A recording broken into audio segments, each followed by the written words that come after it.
The World Championships is currently being taken place right now in Tokyo, Japan. Vanquish Soul is in the top 4, and it's given me an idea to revisit the deck and see how the deck should look like in this current metagame. My name's Quinsee. I have over 30 Premier tops, over 60 regional wins. If you want me to keep revisiting this deck and tweaking it along the way, like I'm currently doing with Pearly, I'm doing a week by week update to the deck and making it better as the format progresses. I can do that with Vanquish Soul, and I might be looking at doing that with other decks too. If you like that idea, let me know below. And if you do like this sort of content, just click that subscribe button. All right, guys, let's get straight into the video. Vanquish Soul is a control deck. It picks away cards from your opponent and gains advantage in the long run. It's very important this deck is super consistent, because if it isn't, then it can't stop your opponent doing what they're trying to achieve and pick away from them. The board this deck ends on isn't as strong and oppressive like every other deck in the format. The deck is very good. I really like the deck. Even though it doesn't have many combos, you need to consider what the deck is doing. You need to think about all your options carefully, because one mistake could mean you're going to lose the game. Think about your zones, the placements of the cards. That's the most important thing with this deck. When you are returning cards to your hand with Borga or Valius, or which zone you put Razen in. Now, Mad Love doesn't really matter which zone it's in, because it can trigger at any point, regardless of the zone. But just also remember what monsters you're committing to the board before you use Mad Love's effect, because you might want to bounce something back before you put a lower defense monster on the field. This deck is very strong. It's very good. There are some choices with this deck that I'm playing that players won't have access to the cards. One, because they're quite expensive, and two, you're waiting for the reprints in the tins later in the year. When I approach those cards, I'll go over which budget options you can use instead of them. This deck is just really nice to play, and it's actually quite cheap right now. So if you are considering picking up the deck, I would pick it up soon. Because it's in a side set and rather than a core set, it means the reprints won't be happening later on this year. Usually they'll be early to mid next year. So now's probably the best time to pick them up, especially with the ban list up and coming. I don't think this deck's going to get hit at all. The deck is 40 cards. Let's get straight into it. So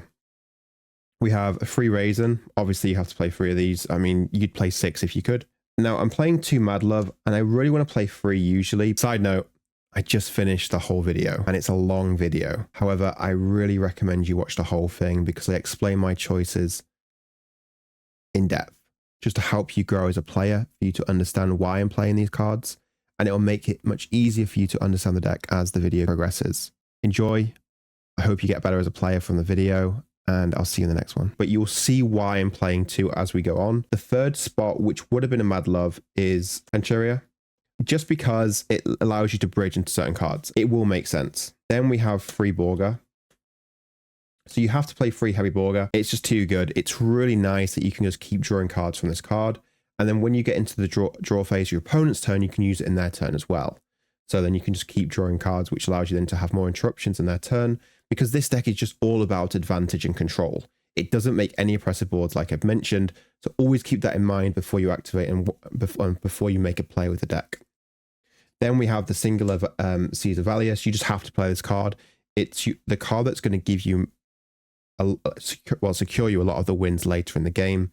It's pretty hard to get rid of, and especially if it's going to be unaffected as well. It's really nice. Okay, so these are the 10 Vanquish Soul cards or monsters we're playing. You don't want to change this. The only thing you might want to do is increase the count to 11 by playing an extra Mad Love. Okay, so the spells. We are playing Free Stake Your Soul. It's really nice. Card's broken. Definitely splashable in other decks, because you can play a very small engine. Then we're playing Free Small World. Now, you want to think about the deck in terms of consistency. You need to get to Razen to be able to play. If you're playing 6 ways to get to Razen, then you're going to be most likely, well, 6 out of 7 times you're going to draw one of these cards in a 40 card deck. But then think about adding Rota. Now we've got pretty much our opening hand and 5 cards. We're always going to draw one of these. And just to make the mathematics better, we're playing Durandal, the equip spell. Now this card is very strong. It's equipped to a monster. Then it lets you add this to hand and it destroys itself. Very simple. So you can just equip to your opponent's monster if you want to. Smallwood lets you bridge into everything you want. You can get to this very easily. Playing this as well is really nice. So you can like just bridge with any of these into any of the names you want, basically. And with the other hand traps that we're playing and disruptive cards we're playing, you can bridge into those at any given point. So if you need a kaiju, you can get search a kaiju. If you want more interruption, you can search interruption. If you want to search a hand trap, you can search a hand trap. And if you want to turn that hand trap into a Razen, you can. So this card is disgusting. You might not like it because it's very not straightforward to understand how the card works, but everything leads to everything. What I might do in the comments below, or even in the description, I'll put a few lines to make it easier for you to understand with Small World, but you definitely want to play this 8 for sure. Then we have a double pot of Desires. Now, why am I playing 2 Desires? You don't want to play Prosperity in this, even though you don't use your whole extra deck. You'd rather play and draw 2, because this deck wants to see different attributes all the time. You're not really bothered by picking one card. You're going to benefit far more from drawing 2 random cards in this type of deck. And because everything you're playing is basically in freeze, you don't really care what you banish. Obviously, banishing the spells might not be great later on, but you usually want them early on. You're going to usually search them as well before you play this. And the Valius, if you banish the Valius, it's not great, but you can still win without having it. It's just, I feel like the reward for this is much better by playing it. And it's one of the very few decks that can utilize it, and the card's broken. It's literally just says draw 2. Then we're playing the Continue and the Dust Devil. Now, you want to play Dust Devil and you want to play Continue. This just lets you keep playing the game, and this is great interruption, especially now that Pearly's everywhere. So yeah, you have to play both of them. It's very good. Mad Love is just a nice card to search you into these. So yeah, you have to play both. Then for the last spell, we're playing a singular triple tactics talent. I've said this in many videos, and I'm going to keep saying it. If you're not playing this card in any deck, you have to play 1 copy, because when you draw it, it's going to be very good, because you're not playing multiple to risk bricking on multiple. It's always going to be nice when you have it in the early game, mid game, or late game. It's literally a game ender.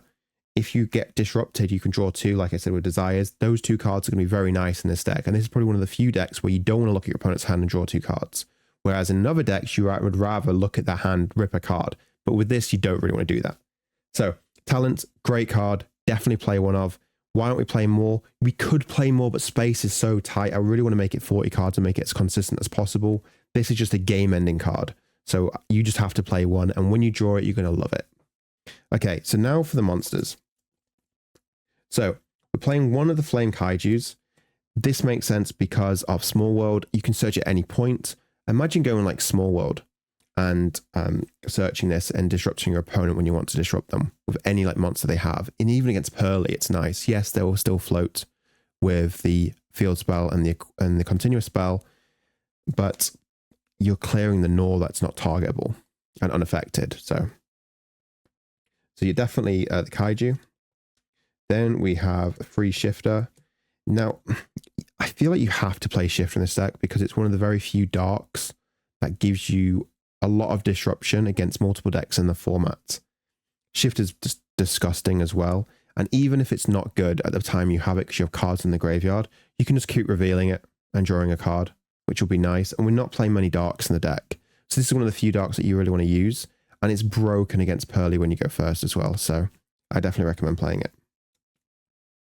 Then we have Triple Ash Blossom. Best card of the deck. Fires are really important, especially with Stake Your Soul. So you definitely want to see... You definitely want to play 3 of these because of this. One of the best hand traps in the deck. It's just great. It's really nice with Small World as well.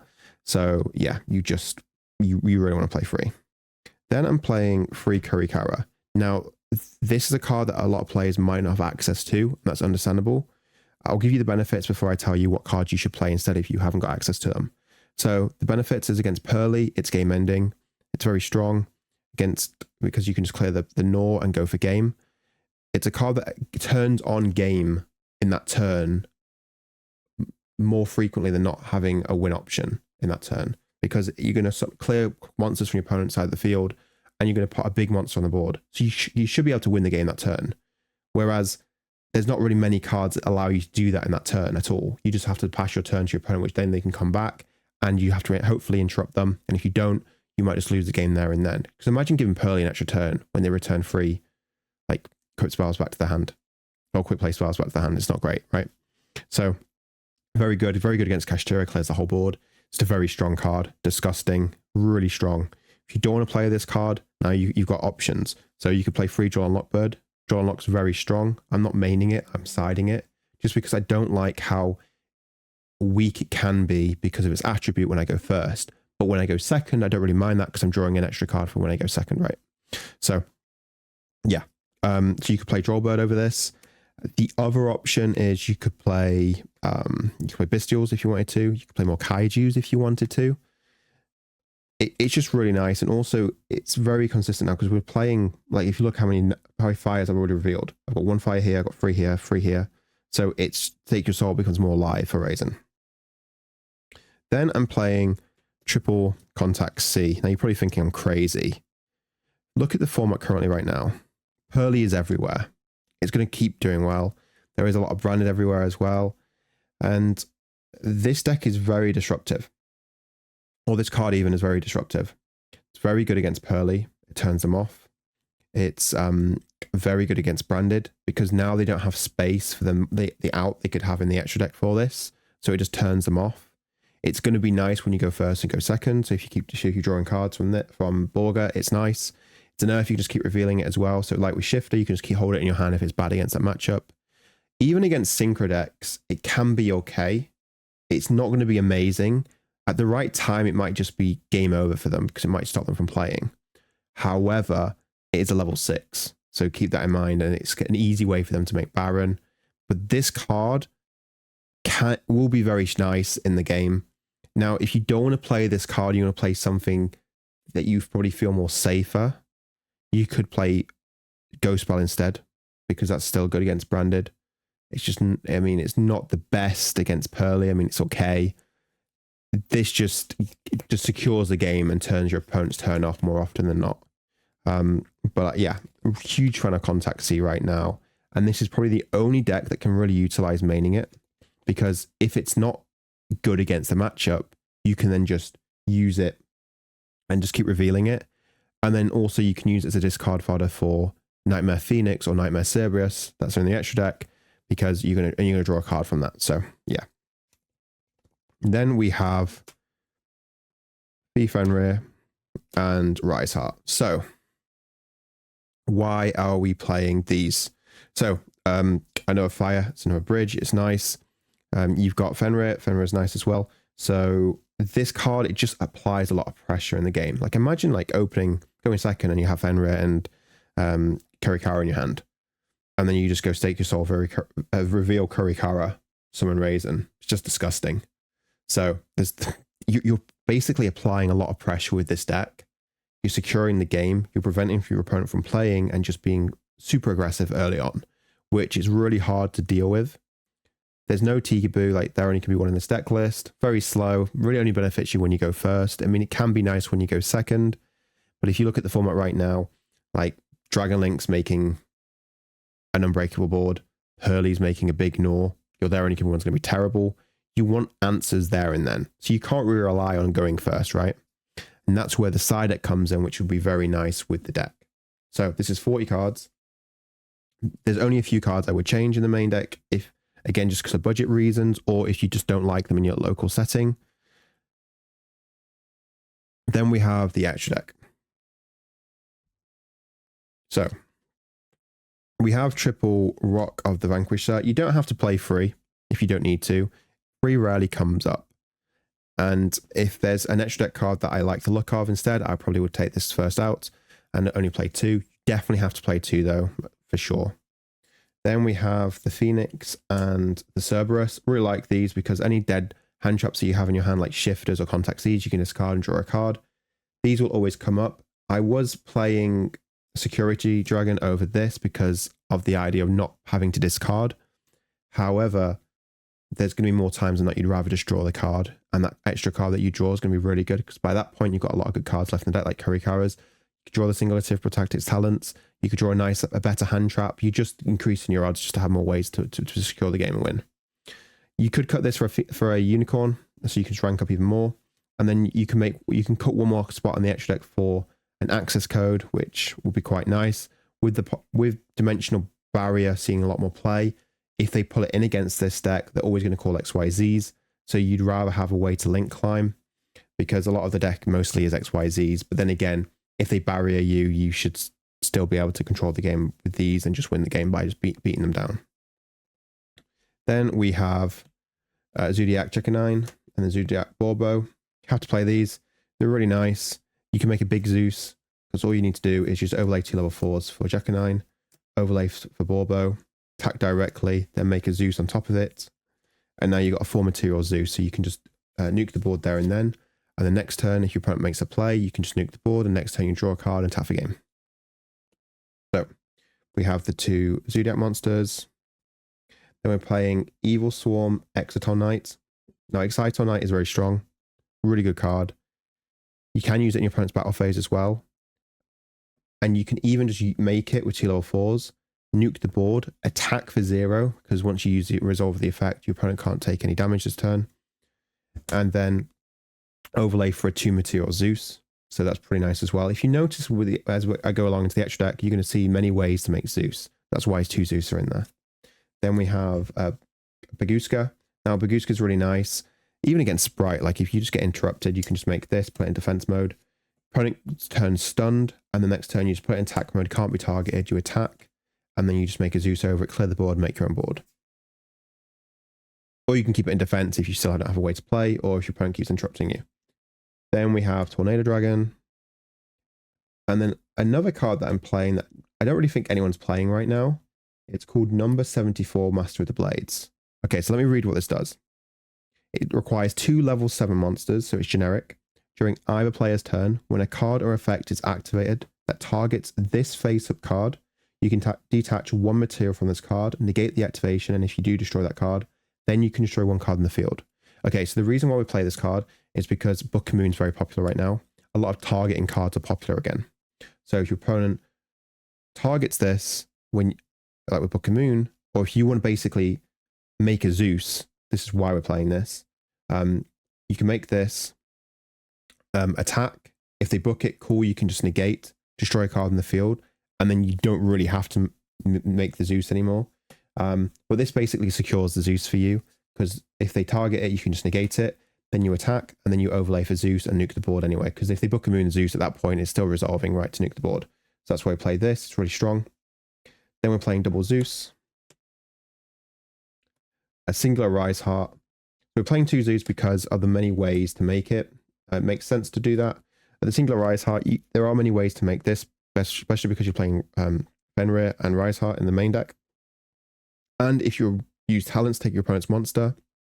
If they use the Kashtira XYZ, you can then just overlay any of their Kashtira monsters into this. Or if your opponent uses it anyway, you can turn any of your Kashtira monsters, like you can just go normal summon, overlay for this, because if your opponents use Shangri-La in their turn, then you can attack and start attaching materials to it. So it's really nice. You just have to play it. It will come up, especially how Kashtira is still dominating the format. And with the ban list coming out, it's going to get like demolished. And then we have 1 Baron de Fleur. Now, why are we playing Baron? There's going to be points in the game, especially if you decide to cut the contact seeds for Bells, that you're going to have a dead level 3 tuner in your hands, like Ash Blossom later on. And you can just normal summon it, make Baron, destroy a card that's a problematic card for you, and it has a negation then on the field, and then this should usually secure you the game. So if you're usually doing that, that usually wins you the game there and then. So it's going to come up not very frequently. It's going to be quite infrequent, but when it does come up, it should secure you the game there and then. So that's the 15 card extra deck. Okay, and now the side deck. So these are the 3 Drawbirds I mentioned with the main deck earlier. Yes, I don't like it going first, but when I go second and I have this, it just stuns your opponent for the whole turn. Then it allows me to set up a board or disrupt them and break their board and then secure the game because I've gained control of the board.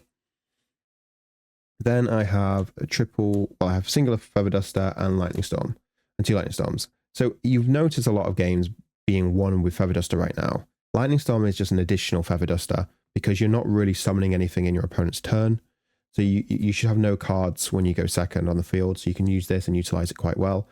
In the mirror, it's very nice as well, because if you go like main phase, first thing you do, use this and destroy monsters, and you clear the Vanquish Rock of the Vanquisher, it's just really hard for them to keep playing. And against a lot of back row decks, you just gain so much advantage where you should just win then. So I like this a lot. You could, if you don't want to play these, you could play Cosmic Cyclones if your local setting has a lot of Runic decks. But because Runic's really fallen off recently and not many people are playing it as before, these are much better. Then we have triple XYZ Encore. This card is really strong against Pearly. Like if you go like draw phase this onto their XYZ, that means they can't use the trap. They're not going to be drawing from sleep memory. It's a quick play as well, so it's better than Herald of the Abyss, but you can play that over this. And yeah, and then it just lets you play the game. And it's a 1 card as well, so you can answer no with just 1 card. If you don't want to play this, you can play Herald of the Abyss. That's another budget option. Or if you don't want to play this because there's not many Pearly decks in your local setting, but more Runic decks or back row decks, take these out, put 3 Cosmic Cyclone in. Then we have Triple Eradicator Virus. Because Heavy Borg is a 2500 attack dark, this card is disgusting when you go first against most decks. You can call spells, you can call traps. It's going to win you a lot of the games. Against Kashtira, it's very strong. Against Pearly, it's going to be okay when you call spells, but they'll just play on from there. So if you have this plus another form of interruption against Pearly, it's usually game over for them. Really strong card. I mean, play it now before it gets to 1 or gets banned. And then finally, the card that should be in everyone's side deck, no matter what you're playing right now, is Triple Dimensional Barrier. Just a game over card. It's really nice, very controlling. Just turns off your opponent for the whole turn, and then it lets you just go for lethal next turn and win the game. So this is it. This is a 40 card deck list, or main deck, and then 15 card, 15 card. Hope you like the profile. Enjoy it, test it, let me know how it goes at your tournaments. This is something that I would play, the list I would play right now if I was going to a locals or to a regionals. I like it. All right, guys, I'll see you in the next one. Peace.